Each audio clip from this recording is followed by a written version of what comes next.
Hello friends, welcome to CATSTAD and Digital Technology YouTube channel about civil engineering। आज का अपना topic है soil mechanics के ऊपर। सॉइल मैकेनिक्स के हम देखेंगे सारे एमसीक्यू क्वेश्चन जो कि बहुत ही इंपॉर्टेंट है ऐसे एग्जाम पॉइंट ऑफ व्यू से, यानी इंटरव्यू के लिए सभी तरह के एक प्रिपरेशन के लिए ये सारे क्वेश्चन बहुत ही इंपॉर्टेंट होने वाले हैं।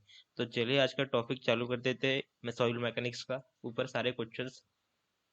फर्स्ट अपना क्वेश्चन है, which of the following method is most accurate for determine the water content. Water content find करने के लिए हम ये सारी मेथड का यूज करते हैं, और भी मेथड है पर ये भी यूज करते हैं। तो कौन सी मेथड है इसमें से कि जो मोस्ट एक्यूरेट मेथड है कहलाई जाएंगी। अब ये चारों के चारों मेथड पहले देख लेते हैं। ये भी ओवन ड्राइंग मेथड, ये भी हम वाटर कंटेंट निकालने के लिए यूज करते हैं। सेकंड है सैंड बाथ मेथड, ये भी यूज करते हैं। कैल्शियम कार्बाइड मेथड, ये भी यूज करते हैं। और पिक्नोमीटर मेथड, ये चारों के चारों हम वाटर कंटेंट निकालने के लिए यूज करते हैं। पर इसमें जो सबसे ज्यादा एक्यूरेट मेथड है वो है ओवन ड्राइंग मेथड। तो आंसर ए है इसका करेक्ट आंसर। नेक्स्ट क्वेश्चन की ओर बढ़ते हैं। नेक्स्ट क्वेश्चन है अपना, according to IS specification the minimum depth of the foundation in a clay and sand and clay should be respectively. According to IS specification, Indian standard के हिसाब से foundation minimum depth of the foundation अगर sand sand में बनी हो और clay में बनी हो तो इसमें से कौन सी साइज उसकी होंगी। अगर अपनी एज पर आईएस चले, according to the IS code, तो जो अगर सैंड होंगी तो सैंड के लिए अपने पास होंगी 800 mm। 800 mm सैंड के लिए, ये सैंड के लिए करेक्ट है। सैंड के लिए 800 mm। और क्ले के लिए जो है वो है 900 mm। तो ये दोनों ऑप्शन इसमें से करेक्ट है। इसके लिए आंसर बी, मतलब इसमें आईएस स्पेसिफिकेशन के अकॉर्डिंग उसकी मिनिमम डेप्थ निकालनी है। अगर सैंडी सॉइल में हो और क्ले में हो तो इसके फाउंडेशन बनाएंगे तो उसकी जो डेप्थ होंगी मिनिमम आईएस अकॉर्डिंग टू, तो 800 mm और 900 mm।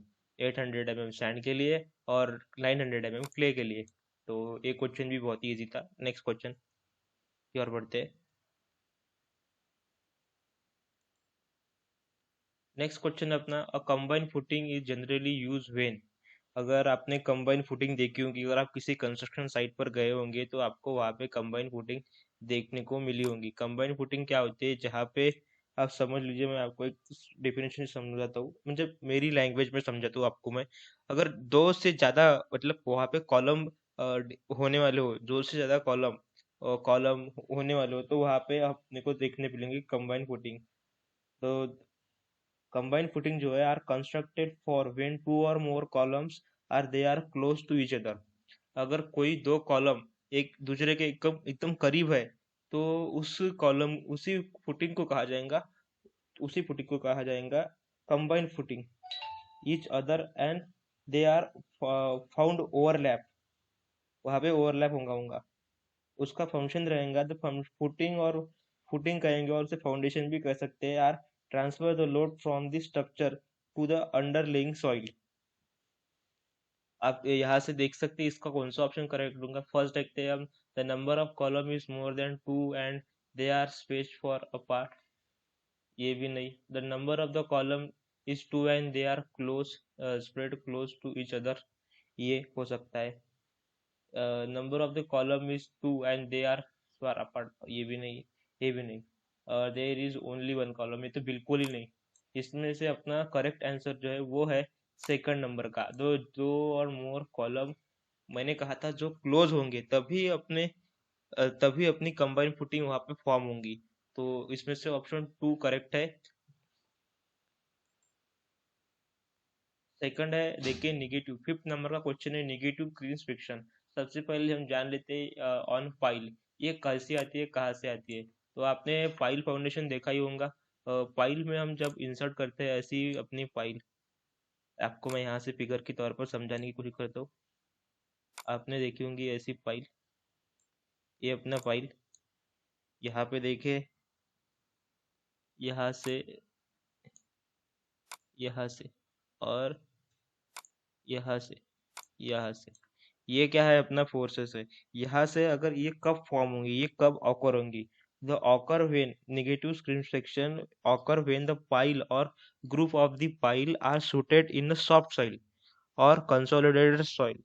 मतलब कि अगर हमारी जो पाइल होंगी, हम अगर इसे सॉफ्ट सॉइल में अगर कंस्ट्रक्ट करेंगे, सॉफ्ट सॉइल में हम इसे इन्वॉल्व करेंगे, तभी अपने नेगेटिव स्क्रीन फ्रिक्शन होगा। और जब वहां पे इसका रिजल्ट क्या होगा, इसका रिजल्ट ये होगा कि नेगेटिव स्क्रीन फ्रिक्शन कैसे, इसे कैसे कहा जाता है, क्योंकि उसका जो फोर्स रहेगा, शार्प फाइल के ऊपर का जो फोर्स रहेगा वो डाउनवर्ड रहेगा, डाउनवर्ड की तरफ रहेगा।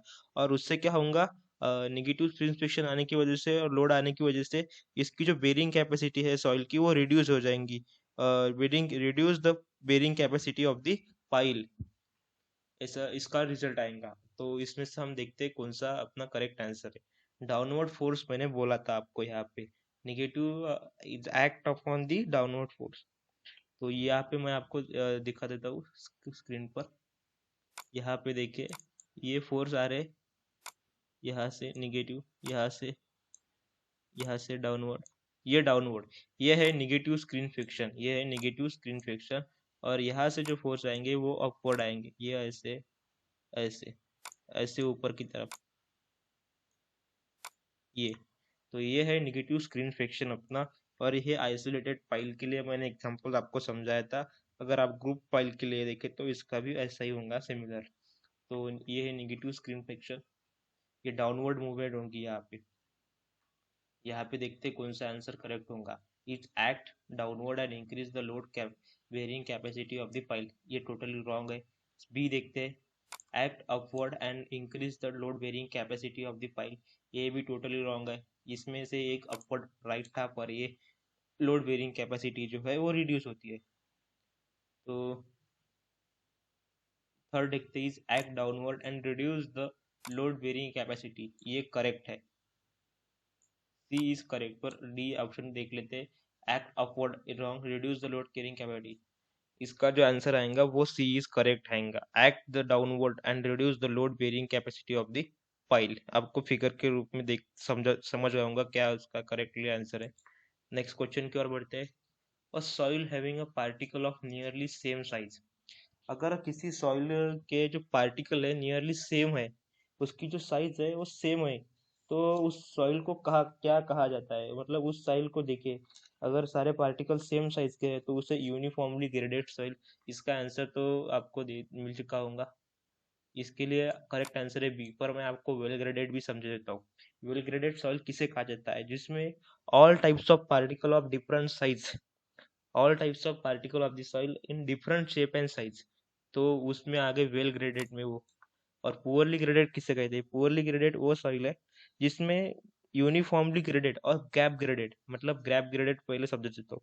गैप ग्रेडेड वो सॉइल है जिसमें has one particle of the soil is totally missing, जिसमें कोई सारे पार्टिकलों पर कोई एक ऐसा पर्टिकुलर पार्टिकल हो उस एक साइज का, वो टोटली मिसिंग हो जाता है वहां से, वो वहां पे नहीं रहता, तो उसे कहा जाता है गैप ग्रेडेड। और इन दोनों का यूनिफॉर्मली और गैप ग्रेड का कॉम्बिनेशन है पुअरली ग्रेडेड, इसका कॉम्बिनेशन है पुअरली ग्रेडेड सॉइल। तो इसका आंसर तो आपको मिल जाएगा, नियरली सेम साइज होगा तो gap graded, uniformly graded, all types of particle तो वेल ग्रेडेड, पुअरली ग्रेडेड इस मतलब यूनिफॉर्मली एंड गैप ग्रेडेड का कॉम्बो होगा। और और जो गैप ग्रेडेड होंगी इसमें टोटली एक जो साइज है सॉइल की वो मिस होंगी, तो इसे कहा जाता है।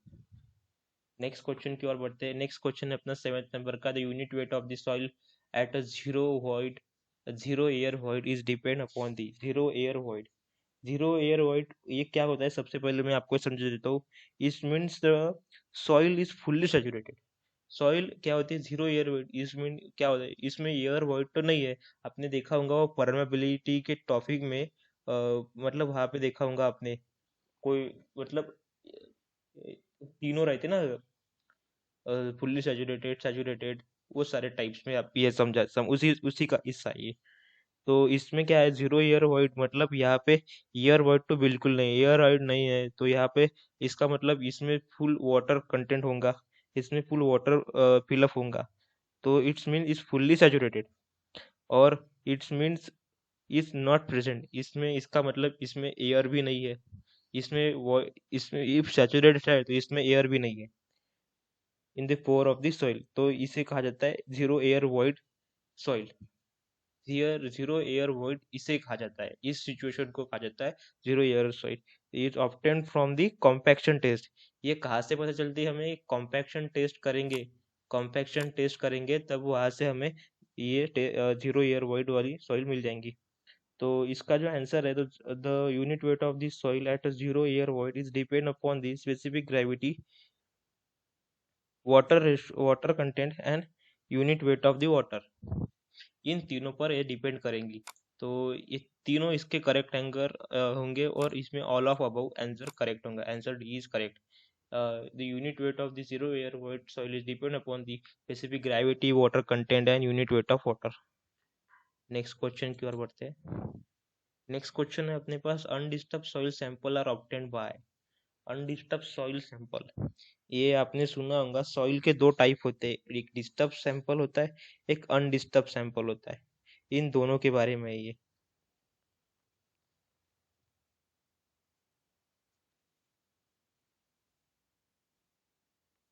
तो इसके बारे में मैं आपको बता।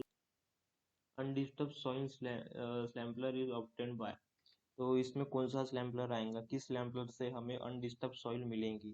तो उसका आंसर मैं आपको सबसे पहले बता देता हूँ, बाद में इसको मैं पूरी तरह एक्सप्लेन करूंगा ये क्या होगा। तो सबसे पहले देखते हैं, अनडिस्टर्ब सॉइल स्लैम्पलर हमें मिलता है थीन वॉल सैंपलर, थीन वॉल सैंपलर से। इस सैंपलर से हमें, थीन वॉल सैंपलर से हमें अनडिस्टर्ब सॉइल सैंपल मिलेगा। पर ये होती क्या है?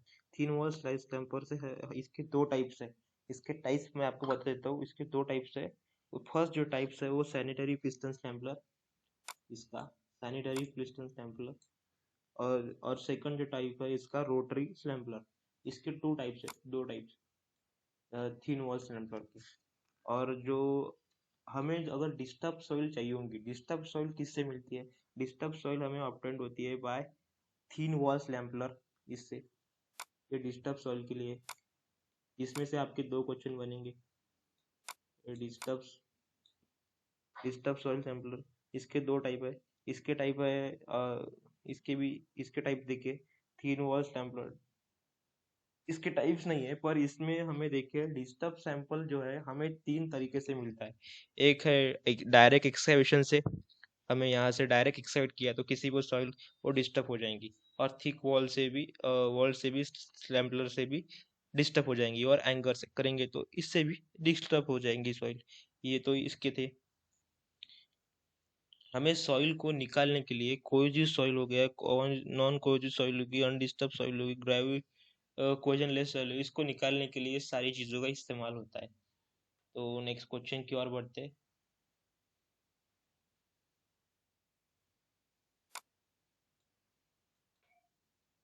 Nine question, coefficient of soil consolidation, coefficient of consolidation of soil.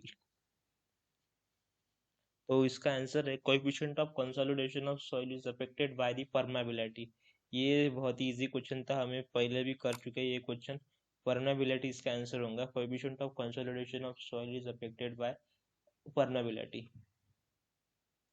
Next question 10th नंबर था, coarse grain soil are obtained by. Coarse grain soil जो होती है हमें कहाँ से ऑब्टेन्ड होती है? किस मतलब इसमें जो चारों ऑप्शन दिए हैं, इसमें से आपको बता देता हूँ। इसमें चारों के चारों मैं आपको ऑप्शन एक्सप्लेन करूंगा क्या है, कैसे यूज होंगे ये सारे स्लैम्प, ये सारे रोलर। तो फर्स्ट देखते हैं, coarse grain soil are obtained by. इसका आंसर है अपना correct answer D, vibratory roller से हमारी कोर्स ग्रेन सॉइल ऑब्टेन्ड होती है। तो नेक्स्ट है rubber, rubber tyred roller. Roller are use for both fine and grain soil के लिए हमें इसका यूज करते हैं, फाइन ग्रेन सॉइल करनी और कोर्स ग्रेन सॉइल इसका लिए भी ship footed rubber, rubber tyred roller का यूज होता है। शिप फुटेड रोलर जो होता है वो यूज किया जाता है पर फाइन ग्रेन सॉइल, क्ले हो गई, साल्ट हो गई, तो इसके लिए भी इसका यूज किया जाता है। इन दोनों, इस सारी चीज को आपका मैं समझा दिया है। इसका भी यूज हम करते हैं क्रॉस ग्रेन सॉइल के लिए, नहीं फाइन ग्रेन सॉइल के लिए। तो ये थे चारों के चारों। Coarse grain soil are the best compacted by vibratory roller. और शिफ्ट के लिए है अपने पास फाइन, शिफ्ट जो है फाइन ग्रेन सॉइल के लिए यूज होता है। और रबर, और इसका एक और नाम है रबर टायर्ड, इसका एक और है प्यूनेमेटिक रोलर। प्यूनेमेटिक रोलर इसका रबर टायर रोलर का नाम है सेकंड, इसे और में कहा जाता है। तो ये यूज होता है अपना फाइन और कोर्स ग्रेन सॉइल में, दोनों में इसका यूज हो जाता है। तो ये सारे क्वेश्चन बहुत ही इंपॉर्टेंट है, और एग्जाम में एज एमपीएससी एज यूपीएससी कर रहे हो, इंटरव्यू दे रहे हो कहीं, तो ये बहुत ही इंपॉर्टेंट क्वेश्चन होंगे। अगर आपको वीडियो अच्छी लगी होगी तो चैनल को सब्सक्राइब कर दीजिए और बेल आइकन को दबा दीजिए। Thank you for watching and good bye.